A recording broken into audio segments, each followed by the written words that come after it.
Bila naik pemimpin lain tak pakai dah Islam Hadari, tukar hak lain pula. Mana dia hak berjuang dulu? Ni hak berkedik dulu, hak hamba ustaz yang marah ustaz ni. Mana pergi? Dia pun tak boleh pakai dah, tak boleh.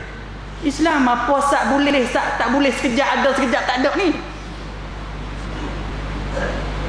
Akidah letak di mana? Tuan-tuan tengok. Tu yang kita suruh mengaji, faham. Yang saya sebut ni tuan-tuan bukan saya nak marah kat siapa ke apa semua. Bahawa macam mana kita punya pegangan, macam mana kita punya tauhid. Kalau sekejap lagu ni, sekejap lagu ni, sekejap lagu. Sedangkan Quran sejak daripada Nabi Muhammad sampai kiamat tak ada siapa pindah. Lagu tu lah.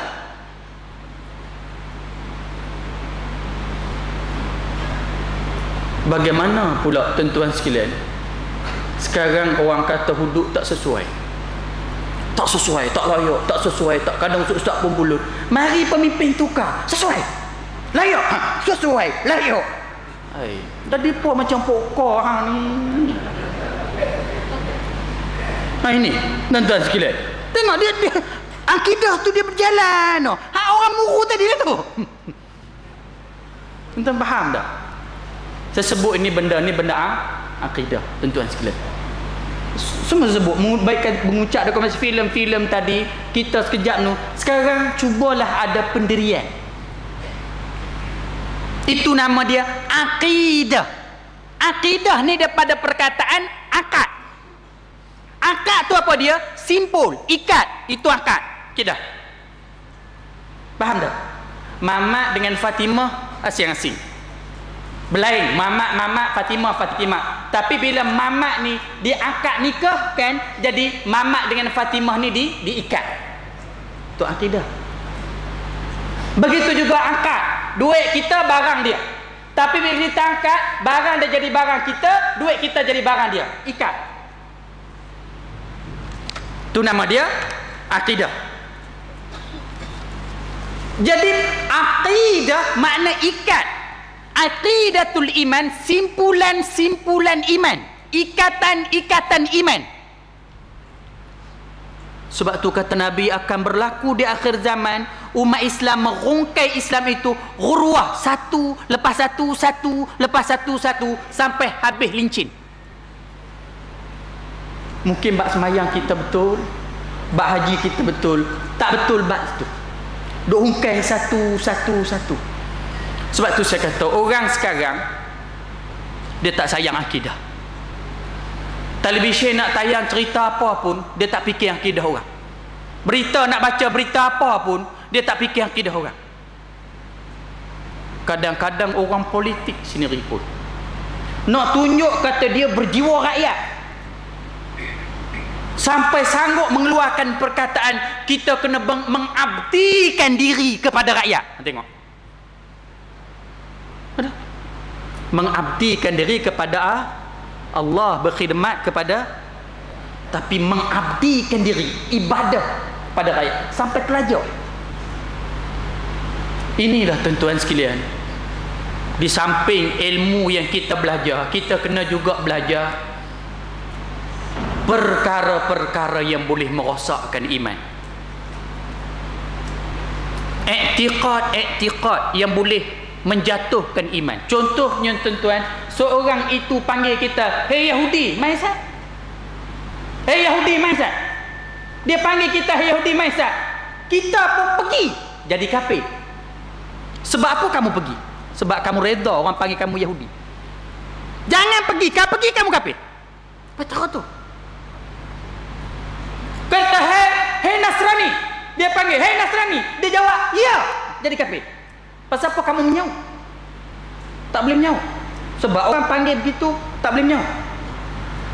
Itu perkara-perkara yang menyebabkan boleh meruntuhkan iman. Sebab itu Nabi sebut, di akhir zaman, iman umat Islam akhir zaman lebih mudah jatuh, lebih mudah daripada sebiji telur yang duduk di atas tanduk. Nak jaga dia tu, nak jatuh ya. Ini tuan-tuan sekalian. Sebab itu kadang-kadang dalam sekelip mata sahaja orang boleh murtad beribu-ribu, orang boleh murtad berjuta-juta. Ya, kalau dia sedar kata dia murtad apa semua, mungkin orang boleh sebut apa semua, dia pun betul. Dia rasa dia masih Islam lagi. Dan bagaimana bila dia mati, bertemu dengan Allah, sudah tak Islam. Sudah tak iman. Nampak apa? Inilah tentuan yang disuruh kita belajar ilmu tauhid. Nak belajar. Kena mengaji betul-betul. Ni. I'tiqad yang boleh menjadi murtad. Perkataan yang boleh menjadi murtad, perbuatan yang boleh menjadi murtad. Ini kena jaga. Sebab semua syarat sah ibadat Islam.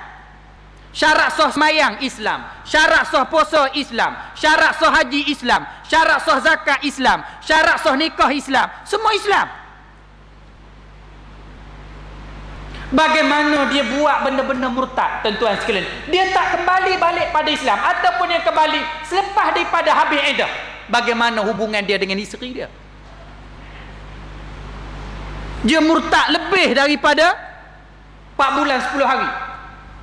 Dan bagaimana pula duduk lain isteri kepada cik itu dapat anak? Ini nak kira tu semua pening kepala semua. Tuan-tuan sekalian, yang paling penting tuan-tuan beringatlah mulut kita. Jagalah. Tak tahu duduk dia ni senang, ngaji dulu. Ni tak tahu pun nak hurai juga. Dan tuan sekalian, nak hurai juga. Ini cerita. Kita kena ada buruk sangka dengan manusia pun tak boleh. Tambah-tambah buruk sangka dengan Allah. Buruk sangka dengan manusia pun tak boleh. Tambah buruk sangka dengan Allah. Yang kau panggil lawan Allah ni, Allah tak nampak. Dan kalau orang kata nampak Allah, orang tu murtad. Mana boleh tengok Allah di dunia?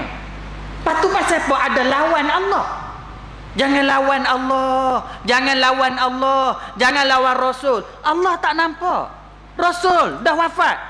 Tapi kenapa jangan lawan Allah, jangan lawan Rasul? Bukan lawan bertumbuk, bukan pergi lawan berdebat. Lawan Allah, lawan Rasul, maknanya lawan hukum Allah, lawan hukum Rasul. Tu mana lawan Allah? Tu jangan lawan. Tuan-tuan sekalian, untuk menyelamatkan akidah kita.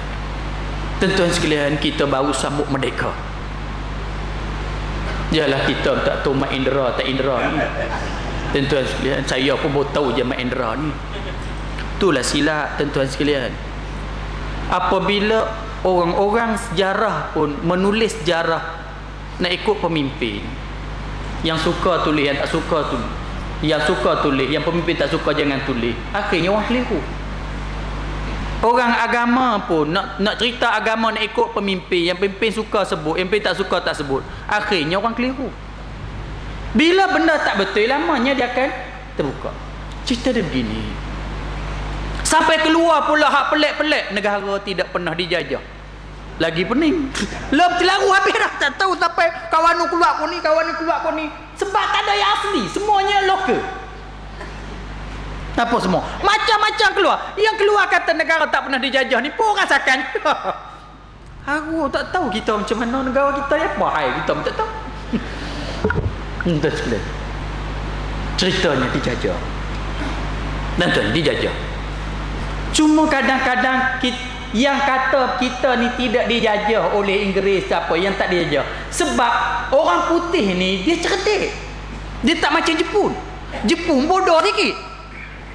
Dia mari tumbuk orang, terajar orang, sepak orang, bunuh orang, orang ingat. Hui, orang kita boleh sebut Jepun lah apa ketak lagi. Kejamnya Jepun. Mai orang putih dia lain. Dia buat sekolah agama suruh mengaji orang putih.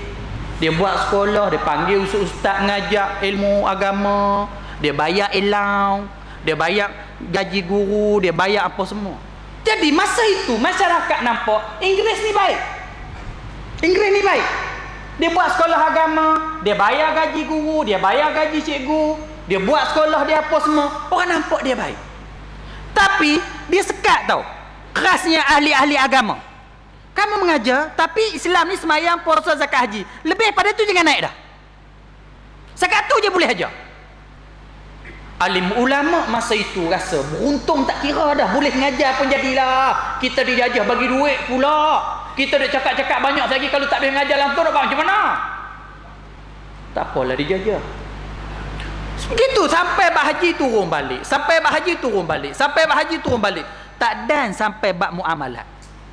Tak dan sampai bab jenayat, tak dan. Walaupun kita tahu masa itu kita ada ulama-ulama yang alim-alim, ulama yang hebat-hebat. Tapi dijaga. Tak boleh nak terang Islam jauh lebih daripada itu. Tak boleh. Akhirnya Tok Guru ni boleh hidup lama mana? Sudah kena mati. Semua Tok Guru kena mati. Saya pula Gutu kena mati. Bila Tok Guru ini hak alim-alim ni tapi disekat daripada dia aja, maka dia ajar anak murid. Bila Tok Guru tu mati, dalam kepala anak murid masa tu Islam cakap tu je. Hak lain tak ada dah. Tok Guru mati. Maka anak murid ni pula mengajar.